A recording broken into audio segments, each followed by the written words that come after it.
Ma présentation. Vidéo 4. Vais-je mieux ou non? Bonjour, je m'appelle Thierry Cléty. Je suis l'expert du bien-être intestinal et j'aide les personnes atteintes de la maladie de Crohn, comme vous, à manger une grande diversité d'aliments sans craindre de déclencher des réactions de leurs intestins. Au cours de cette série de vidéos, je vous présente mon cheminement avec la maladie de Crohn. Je vous retrouve à nouveau pour vous raconter la suite de ma petite histoire avec la maladie de Crohn. J'espère que cela vous intéresse. Dans la vidéo précédente, je vous ai présenté mes différentes rencontres, mes découvertes et mes expérimentalisations. À présent, je vous révèle mes constats et mes décisions à la suite de tout cela. Eh bien, tadam! Je vais beaucoup mieux. Vous vous en êtes rendu compte quand même, j'espère. Hein? Je vais beaucoup mieux, j'ai beaucoup moins de douleurs. Enfin bon, voilà. Hein? J'ai beaucoup moins de gêne intestinale, presque plus de crise. Et depuis ma décision de mettre en application mes découvertes en consultant de nombreuses personnes référentes, je n'ai plus eu besoin d'être hospitalisé. Franchement, je n'ai plus besoin d'être hospitalisé. Moi, c'est super, quoi. Je veux dire, moi qui avais l'habitude d'aller si fréquemment à l'hôpital, je ne vais plus à l'hôpital, à part pour mon suivi normal, quoi. Mais j'ai plus besoin d'être hospitalisé. Ah, franchement, ça a été vraiment une grande révélation, une grande force pour moi, voilà, un grand changement dans ma vie. Je pense que vous pouvez me comprendre. Et voilà. J'espère que vous pourrez aussi atteindre cette réalité-là, atteindre ce fait-là, ne plus être préoccupé par votre maladie. Bon, revenons-en à mon histoire. Je sais, je divague, voilà, mais comme dit, c'était une tellement grande joie, quoi, hein, de enfin avoir repris le contrôle des choses. Bon. À la suite de tous ces constats, je prends donc la décision de réduire ma prise de médicaments. Encore une fois, je ne vous propose pas de faire comme moi sur ce point particulier, car même si personnellement j'avais la sensation de pouvoir le faire, je ne vous proposerai ou ne vous conseillerai jamais d'en faire autant. Car cela pourrait vous causer des problèmes. Alors, n'oubliez jamais, la seule personne qui peut et a le droit de vous conseiller sur votre médication, c'est votre médecin. C'est un spécialiste de la santé, il gère votre maladie, il gère votre médication. Ce spécialiste connaît votre parcours médical, vos antécédents, vos pathologies ou vos traitements concomitants à votre maladie de Crohn et votre état physique et mental, votre état d'épuisement, de faiblesse diverses, etc. En aucun cas, je ne vous encouragerai à remettre en question son jugement ni ses décisions. Je n'ai pas tous ces éléments-là, je n'ai pas toutes ces connaissances-là et je n'ai pas cette qualification-là. Ma situation, par contre, s'améliore encore. Ah, excusez-moi, s'améliore encore. J'en parle à mon médecin, hein, vous voyez, même moi, vous voyez bien, hein, j'en parle à mon médecin, je ne prends pas des décisions sans avoir son avis. Après, je prends mes décisions en fonction de son avis, mais je lui en parle. Donc, effectivement, contre son avis médical, je prends la décision de réduire de plus en plus la quantité et la fréquence de mes prises de médicaments. Mais, malgré ça, je limite également la fréquence et l'intensité de mes crises, ce qui est vraiment très encourageant et me font espérer que probablement je pourrais me passer un jour de prendre des corticoïdes. Mais, là encore, il faut rester réaliste et lucide et ne pas se tromper ou vouloir conclure trop vite à de fausses certitudes. Dans le cadre de la maladie de Crohn, il est fréquent d'avoir des périodes de rémission et de baisse des symptômes durant une certaine période, qui sera ensuite suivie malheureusement d'une brusque reprise de l'inflammation et des symptômes. Il ne faut donc pas confondre une période de rémission ponctuelle et une réelle situation d'amélioration de votre inflammation. C'est d'ailleurs pour cela que je vous dis et que je vous redirai toujours que seul l'avis de votre médecin compte pour toutes les décisions concernant vos traitements médicamenteux. Je ne vous conseillerai jamais de réduire ou d'arrêter un médicament et ne pensez pas que puisque moi j'ai pris cette décision que vous devez en faire autant. Toutes les situations sont différentes, chaque cas est particulier. Je vous transmets en toute honnêteté mon témoignage dans le cadre de ma maladie de Crohn et mes décisions qui n'impliquent que moi et mes échanges avec mon médecin. Ces décisions, qu'elles soient bonnes ou mauvaises, ne sont pas à prendre pour un exemple, ni à reproduire. Je serai toujours bien précis et bien vigilant là-dessus. Par contre, à côté de cela, je vous transmets des informations précieuses et vérifiées concernant des modes alimentaires et des pratiques bénéfiques à votre santé.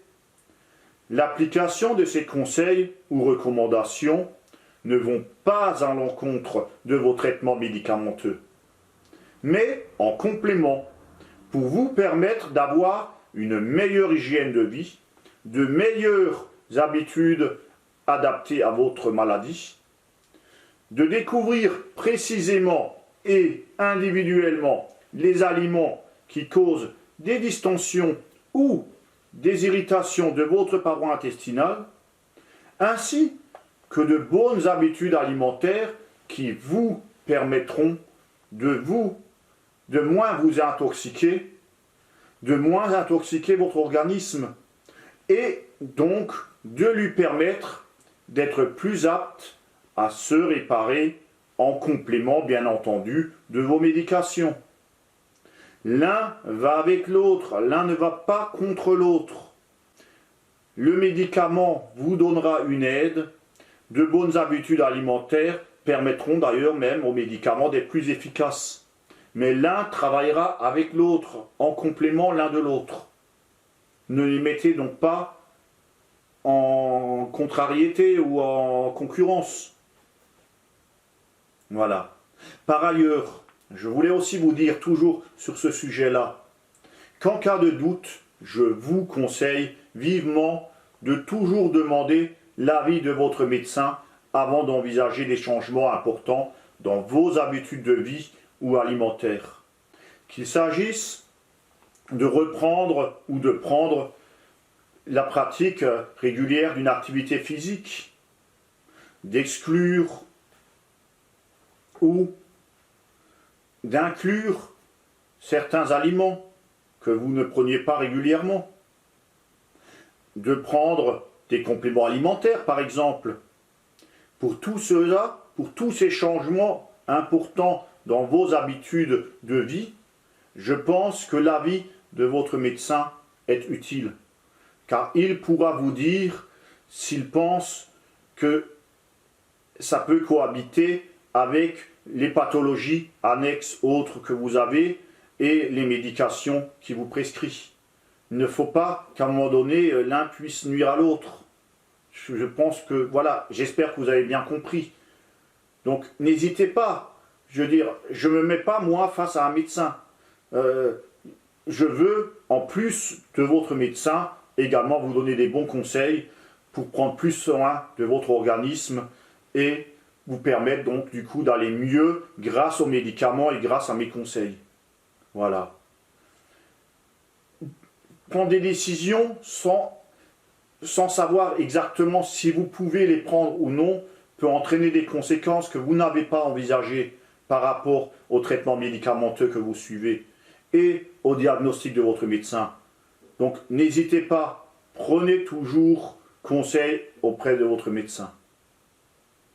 J'ai bien conscience que mon cheminement vers un meilleur état de santé prendra également encore de nombreux mois. Que longue est la route qui nous mène à la santé et au bien-être. Mais seul compte la destination que nous atteindrons, que j'atteins et que vous atteindrez également en mettant en place de nouvelles habitudes plus conformes avec un bien-être de votre organisme. Je suis conscient du chemin restant à parcourir et des améliorations restantes à réaliser pour optimiser mes pratiques alimentaires et les vôtres. Mais c'est un bon début et il me paraît également utile de repenser à notre mode de vie. Notre exposition au niveau du stress et au niveau de notre environnement, car il n'y a pas que l'alimentation qui a des influences sur notre état de santé. Avant de clore ce message, un peu particulier, et à entendre avec précaution pour ne pas en tirer un mauvais message, c'est pour ça que je me suis permis d'insister longuement et lourdement sur le fait que je suis complémentaire à votre médecin, mais pas à mettre en face. Je veux préciser que tout au long de l'application de ces différents préceptes et de ma décision personnelle, après un échange avec mon médecin pour réduire ma médication, j'ai également régulièrement suivi mon taux de CRP pour connaître l'évolution de mon inflammation.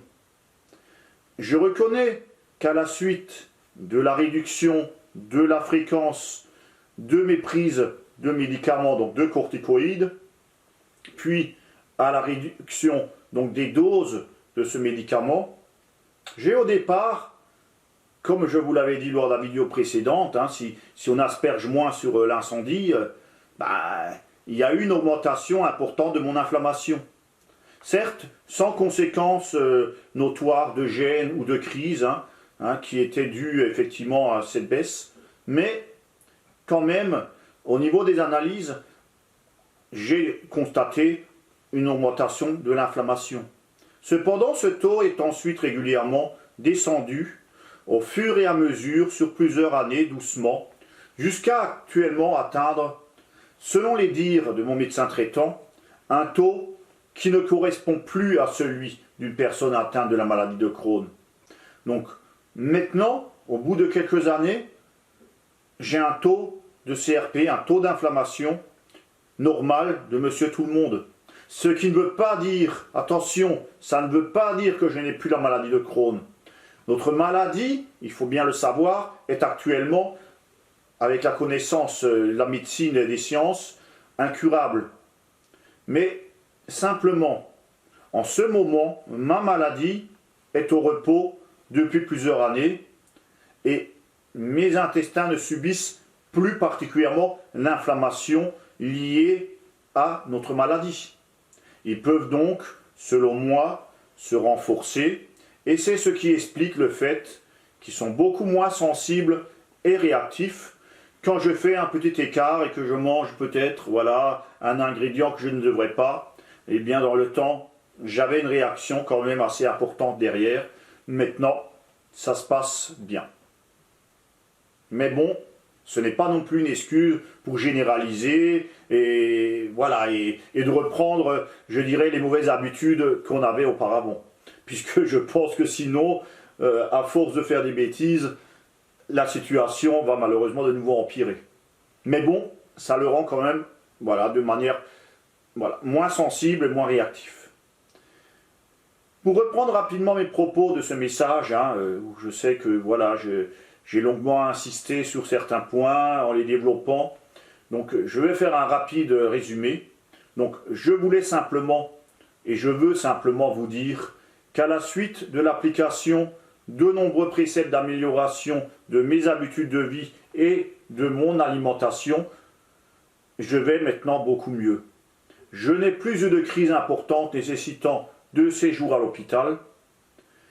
Et tout cela m'a permis d'améliorer mon moral, mon énergie et de reprendre confiance en moi et en mon organisme. Bref, de croire en l'avenir et de vouloir m'investir durablement dans ce sens. Je vous invite donc à me lire vendredi prochain pour découvrir ce que cette nouvelle élan, cette nouvelle énergie va entraîner pour moi et pour vous.